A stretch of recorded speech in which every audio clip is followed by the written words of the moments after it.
Halo semua, pada kesempatan ini kita akan belajar mengenai konsep dasar, interpretasi geometris, dan dasar-dasar perhitungan turunan atau derivatif. Konsep turunan ini menjadi dasar dari operasi optimisasi di dalam ilmu matematika. Oleh karenanya, penguasaan materi-materi turunan amat dibutuhkan sebelum nanti kita belajar lebih lanjut mengenai optimisasi matematis pada konteks ilmu ekonomi. Turunan fungsi Y terhadap X biasa dirumuskan sebagai dy dx atau limit delta Y per delta X dengan delta X mendekati 0 dengan kausalitas selalu berasal dari perubahan pada variabel pembilang terhadap variabel penyebut atau dari X ke Y. Dengan delta X yang mendekati 0, maka turunan pada dasarnya memperlihatkan dampak perubahan yang sangat kecil pada X terhadap Y. Istilahnya instantaneous rate of change. Nilai turunan yang positif memperlihatkan hubungan searah dari X dan Y. Jika X naik, maka Y ikut naik. Sebaliknya, jika bernilai negatif, kenaikan X akan diikuti dengan penurunan Y. Turunan bisa pula bernilai 0, yang mengindikasikan tak adanya pengaruh dari X terhadap Y atau bahkan mungkin tak ada hubungan antara X dan Y. Sekarang, bagaimana interpretasi geometris dari turunan? Mari kita perhatikan kurva fungsi biaya ini. Dalam trigonometri, kemiringan garis yang menghubungkan dua titik pada kurva ini, misalnya garis AB dan AD, dapat diukur dengan menggunakan tangen. Untuk garis AB, kemiringannya adalah tangen sudut alfa, yaitu BE per AE. Sementara untuk garis AD, kemiringannya adalah tangen beta, yaitu DF per AF. Apa yang dapat kita lihat? Ruas garis BE dan DF yang menjadi penyebut adalah selisih dari dua nilai C atau delta C. Sementara itu pembilangnya, AE dan AF, adalah selisih dari dua nilai Q atau delta Q. Dengan demikian, kemiringan garis AB dan AD atau tangen alfa dan tangen beta dapat sama-sama kita rumuskan secara umum sebagai delta C per delta Q. Sekarang, bagaimana jika terjadi perubahan Q yang sangat kecil pada kurva fungsi atau delta Q-nya mendekati 0? Dengan perubahan Q yang tak kasat mata, maka perubahan pada C juga tak kasat mata, sehingga seolah-olah tak ada perubahan pada Q maupun C di dalam kurva. Jadi, jika titik awalnya di titik A, maka setelah perubahan Q ini seolah tak ada titik kedua yang terbentuk. Jika kita perpanjang garis yang menghubungkan titik A dengan titik yang tak kasat mata ini, maka kita hanya akan melihat garis yang bersinggungan dengan titik A saja. Dari kondisi ini, dengan demikian, kemiringan garis singgung bisa dijadikan sebagai aproksimasi dari kemiringan sebuah titik. Karena terjadi saat delta Q mendekati 0, maka kemiringan garisnya dinyatakan sebagai limit delta C per delta Q dengan delta Q mendekati 0 yang tidak lain adalah turunan C terhadap Q atau DC per DQ. Kesimpulannya, kemiringan dari titik-titik di sepanjang kurva fungsi dapat dihitung dengan menggunakan turunan fungsi tersebut terhadap variabel bebasnya. Jika turunan fungsi bernilai positif seperti di titik A ini, maka kemiringan di titik A adalah positif, yang mengindikasikan kecenderungan naiknya nilai C saat terjadi kenaikan pada Q. Apa esensi kemiringan titik dalam pembahasan optimisasi?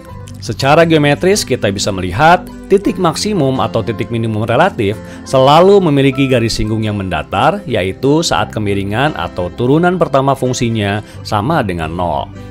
Jika kita mengevaluasi kurva ini dari kiri ke kanan, terlihat pula bahwa titik maksimum fungsi diapit oleh titik-titik berkemiringan positif dan titik-titik berkemiringan negatif. Sebaliknya yang terjadi pada titik minimum. Lebih lanjut, di sesi optimisasi nanti, kita akan temukan bahwa semakin besar nilai X, kemiringan kurva di sekitar titik maksimum akan menurun.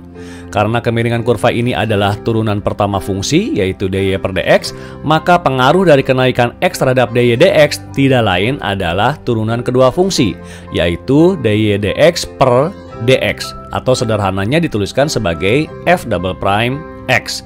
Dan karena nilainya turun seiring kenaikan dari X, maka turunan kedua bernilai negatif untuk titik maksimum. Ada beberapa aturan turunan yang perlu dikuasai untuk menjalankan optimisasi matematis dalam konteks ekonomi sederhana. Aturan dasar derivatif yang pertama terkait dengan turunan dari fungsi yang hanya dipengaruhi oleh satu variabel. Fungsi umumnya adalah y sama dengan fx, dan turunan y terhadap x ini biasa dinyatakan sebagai dy dx atau f prime x, atau lebih sederhana lagi y prime. Untuk fungsi polinomial y sama dengan fx sama dengan cx pangkat n, turunan y terhadap x mengikuti formula dy dx sama dengan ncx pangkat n-1. Jika misalnya y sama dengan 18x pangkat 3, maka dy dx sama dengan 3 dikali 18 kali x pangkat 3-1 sama dengan 54x kuadrat. Sementara jika y misalnya konstan sama dengan 10 atau y sama dengan 10x pangkat 0, maka dy dx sama dengan 0 kali 10 kali x pangkat 0-1 sama dengan 0, yang menunjukkan bahwa pada fungsi y sama dengan 10, x tidak memiliki pengaruh atau pengaruhnya 0 terhadap perubahan y.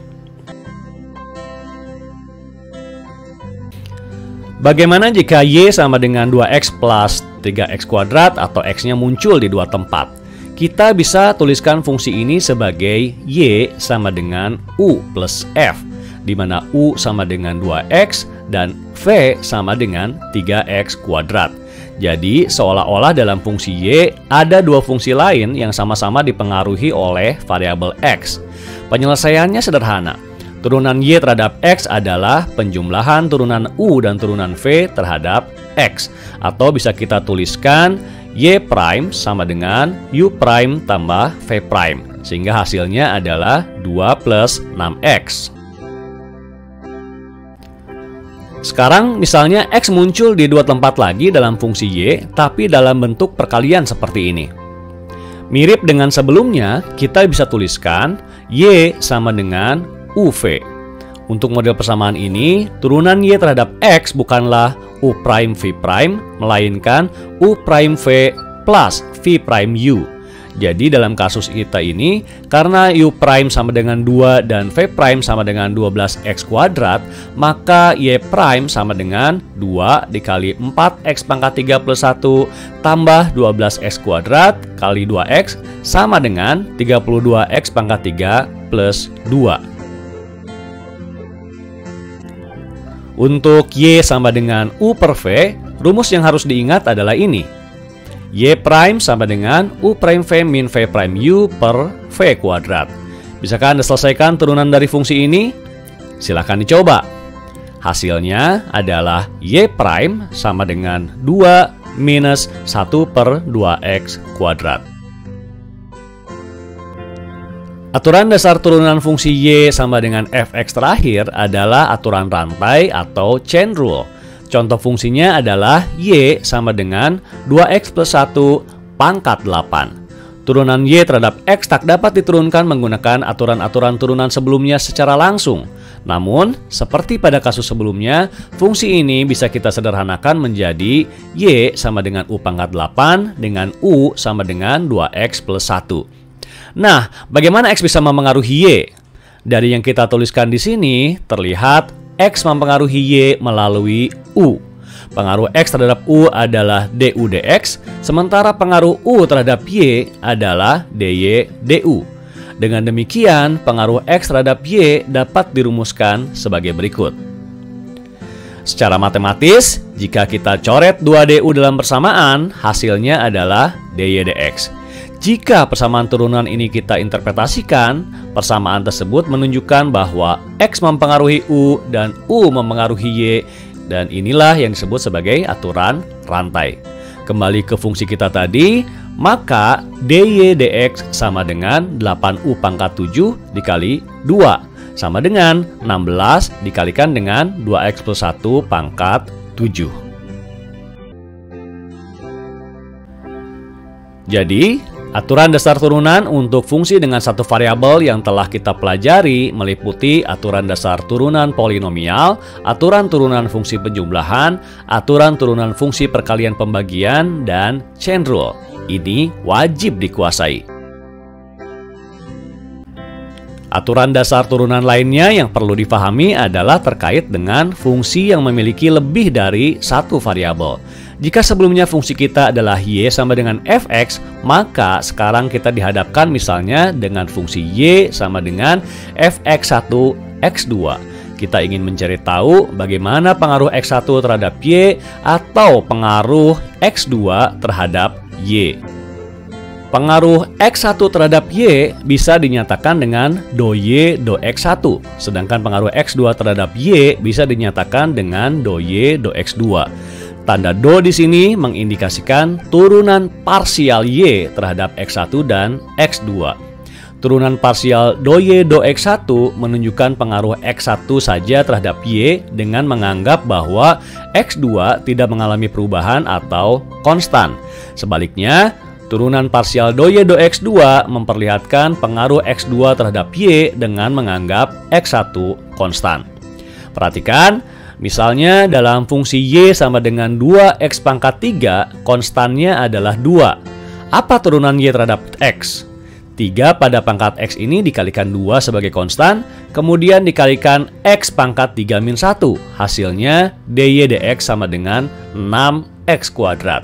Sekarang, jika y sama dengan x2 kali x1 pangkat 3, berapakah do y do x1? Karena x2 diperlakukan sebagai konstan, maka bayangkanlah x2 ini seperti angka 2 di fungsi kita tadi. Jadi, do y do x1 sama dengan 3 pada pangkat x1 dikalikan dengan x2 yang kita anggap sebagai konstan dan dikalikan x1 pangkat 3 min 1. Dengan langkah yang sama, kita dapatkan do y do x2 sama dengan x1 pangkat 3.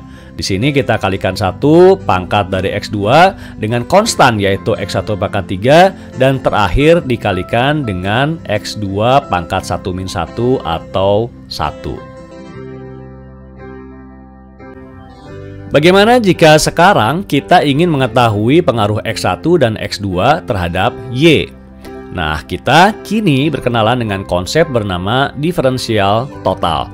Bedakan dengan istilah diferensiasi ya. Diferensiasi adalah proses untuk mencari turunan seperti yang kita bahas sebelum ini. Dari fungsi y, diferensial totalnya adalah persamaan ini. Kunci untuk menemukan diferensial total adalah mengetahui variabel yang langsung memengaruhi variabel terikat kita. Jika kita memiliki fungsi y sama dengan fx1x2 dan x1 sama dengan gx3x4, maka variabel yang langsung mempengaruhi y adalah x1 dan x2. Sementara x3 dan x4 kita katakan mempengaruhi y secara tidak langsung melalui x1. Diferensial total fungsi y dirumuskan seperti sebelumnya, di mana hanya ada x1 dan x2 dalam persamaan, tidak ada x3 dan x4. Pengaruh x3 dan x4 jika ingin kita jabarkan, maka pengaruhnya akan tercermin pada dx1 karena seperti dy, x1 yang dipengaruhi oleh x3 dan x4 juga memiliki diferensial total yaitu dx1. Dengan demikian, dalam konteks dua fungsi ini, dy bisa kita tuliskan pula sebagai berikut. Dari pengetahuan mengenai diferensial total ini, kita kemudian bisa mencari tahu perhitungan turunan total. Jika dalam perhitungan turunan parsial hanya ada satu variabel bebas yang dimungkinkan berubah, sementara yang lainnya konstan, maka dalam turunan total, semua variabel dimungkinkan untuk berubah. Perhatikan contoh sebelumnya ini. Kita ubah fungsi kedua menjadi x2 sama dengan gx1. Pertanyaannya, apa pengaruh dari perubahan x1 terhadap y atau secara matematis berapakah dy per dx1?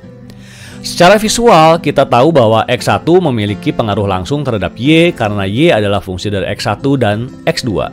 Di sisi lain, x1 juga mempengaruhi y secara tidak langsung melalui x2. Nah, secara matematis, mari kita buktikan hubungan-hubungan tersebut.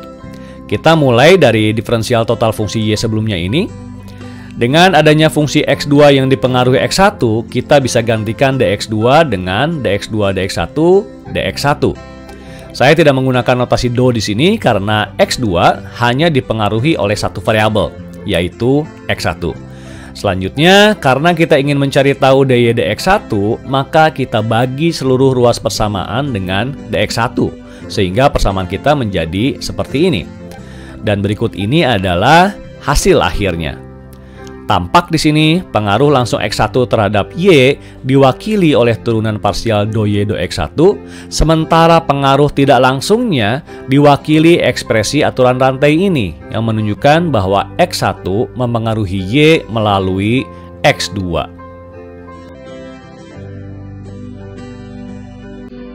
Oke, semoga bisa dipahami ya. Simak videonya secara perlahan, pause video jika Anda ingin melihat proses-proses perhitungannya dengan lebih jelas.